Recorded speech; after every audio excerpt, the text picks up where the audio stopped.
This Labor Day, we recognize the backbone of every business, its workforce. Small and medium enterprises, SMEs, often face hurdles in fostering employee retention, motivation, and productivity. However, with the NYOTA NJEMA corporate package, businesses can overcome these challenges and celebrate the dedication of their employees.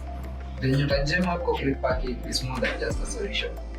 It's a commitment to nurturing a thriving work environment by offering tailored incentives such as real estate opportunities, customizable payment plans.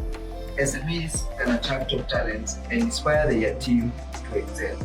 Labor Day serves as a reminder of the invaluable contribution made by every employee. With the NYOTA NJEMA corporate package, businesses can go beyond mere acknowledgement. They can empower their workforce, cultivate a culture of appreciation, and provide avenues for personal and financial growth. On this Labor Day, let's not only commemorate the hard work and dedication of employees, but also invest in their future success. The NYOTA NJEMA corporate package is a testament to our commitment to fostering a positive organizational culture, where every individual feels valued and motivated to reach new heights. Together, we can build a better tomorrow for our employees and our business. Welcome to NYOTA NJEMA Real Estate Limited.